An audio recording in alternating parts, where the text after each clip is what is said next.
Hi, I'm Alexis, a full-time artist here in New York City, and with all of this, I hope to just share a very authentic view into the life of a full-time artist and creator in Brooklyn.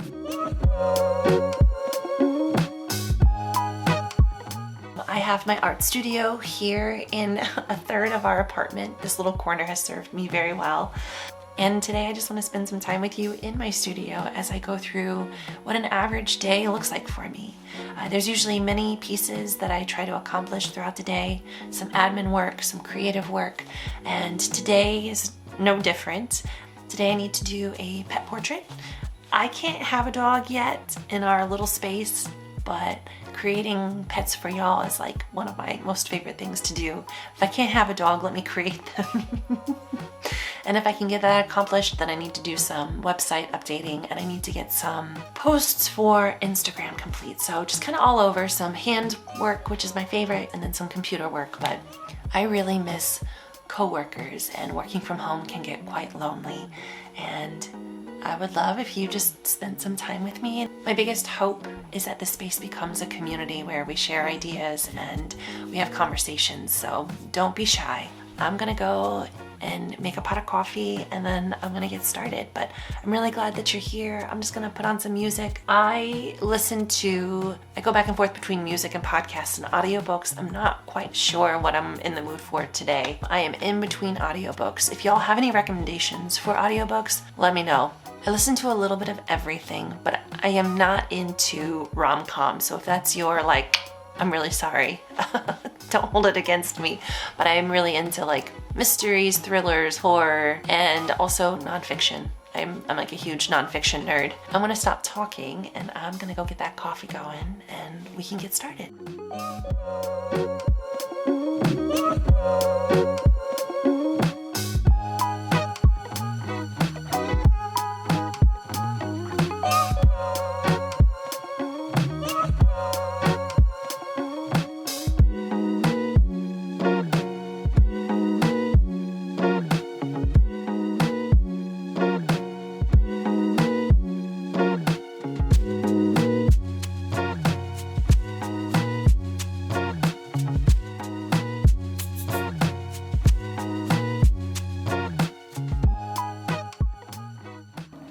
So the coffee just finished brewing and I thought I could tell you a little bit more about the space. We moved in 2011 into this great little neighborhood in Brooklyn, which is not so little anymore. And we didn't realize until about 2013 that it's a stabilized space. And if you know anything about New York real estate, having a stabilized unit is just, the universe did us a huge solid. We had no idea when we signed the lease. I feel like when you find a stabilized place, you don't leave. So we haven't left. She's about 510 square feet. It's about 9 feet wide in most spaces, so pretty narrow. I always joke that we live in a little hallway, a hallway with doors. It's railroad. If you're from St. Louis, like me, we call them shotguns. And we have a kitchen, a living room, a middle room, and a bedroom. So we're really, really lucky that we have that middle room that came in solid for us during the pandemic when I was sitting at this kitchen table teaching and Mario could be in the studio. We called it our home studio working. So that answers that question. There are 2 creatives who live here and my husband has the middle space for his home recording studio and he does all of his work in there. As my art career has developed and grown, I have unfortunately started to take up some of that space. So it's become more of a recording studio / art supply closet, which I feel badly about, but we make it work. And like I said before, my art studio is just in that corner of our living room and it works for us. And I'm so grateful to have a space that allows me to leave a career and start again from scratch. Not really sure how this pans out, but I'm committed to making it work. And I'm really grateful that y'all are here on this journey. I'm gonna go ahead and pour myself a cup of coffee and then I'll set you up and we can just kind of spend some quiet time together. I've got a lot to do. I always put in headphones even when I'm home alone. I don't know if anybody else who works from home does that as well, but I definitely listen to headphones quite often when I'm here. And I think it's because our walls are so thin, and when I'm listening to podcasts, I don't necessarily think our neighbors want to listen to those. So yeah, thanks for being here, and let's get started with the day.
When I first left teaching, and I was going to say my 9 to 5, but let's be for real, teaching is more like 5 a.m. to 9 p.m. or some variation of that.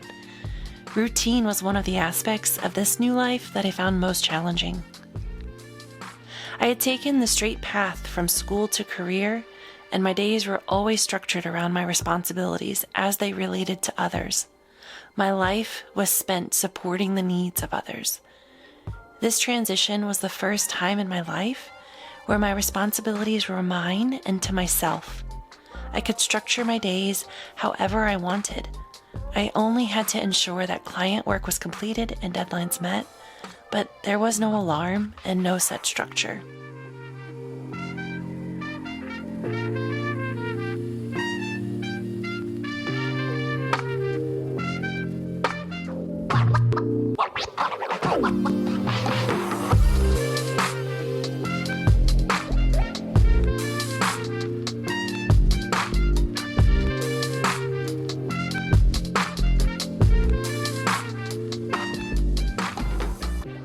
This newfound freedom was and remains intoxicating. For the first time in 16 years, I have access to natural light throughout my day. Y'all, I can see the seasons change.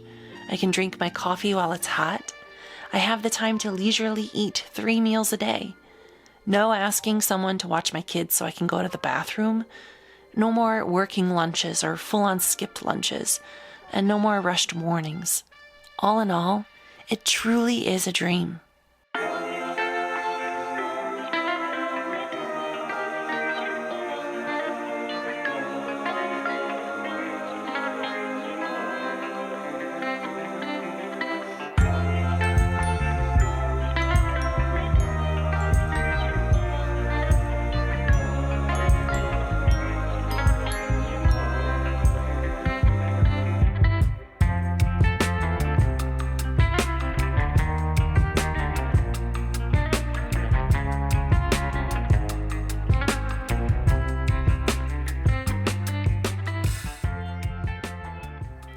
But on the flip side of that, there is no consistent paycheck, and the sustainability of a creative life is dependent upon how I use my days and structure my time.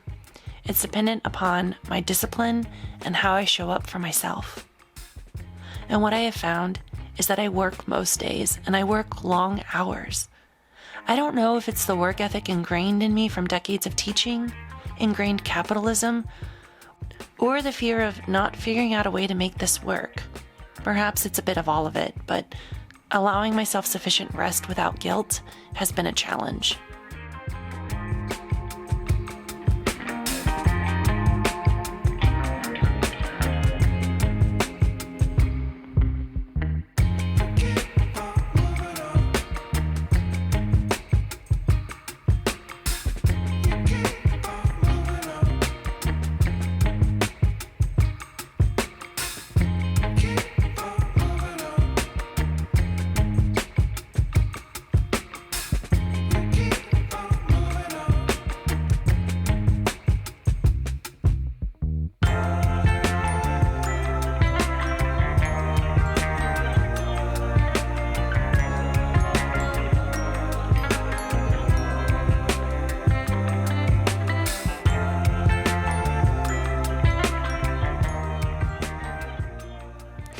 And the thing that I have been most consistently hit with is a creative's need for downtime to process and to find inspiration.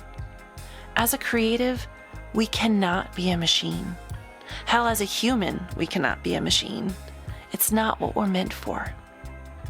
And so, finding a rhythm that aligns with my body's natural cycles and allows for rest has been a challenge.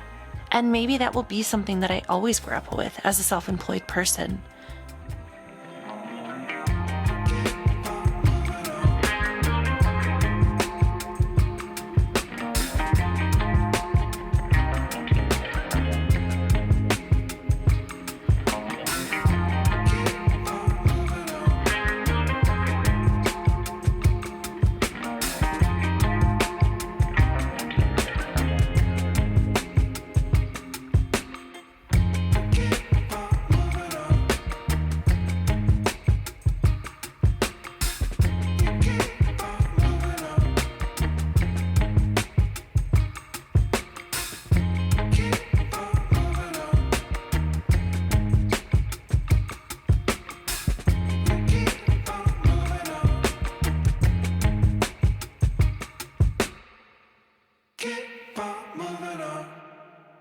However, moving forward this year, I want to be more mindful of how I'm spending my time, the number of days and hours I sit at my desk versus how I care for myself in the midst of this rebuilding.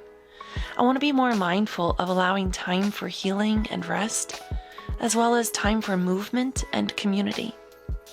Because it's all of those things that make for a sustainable path, and I want nothing more than for this creative life to be sustainable and long-lasting, and I truly believe that it can be.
My battery camera died, but I just got back from a walk and I think I'm just gonna call it a day. I got the pet commission done, I got the social media pictures completed, and I didn't update my website, but I do think that I'm gonna either do that later this evening or tomorrow. I'm gonna just take a minute, maybe do some reading. Thanks for spending this day with me.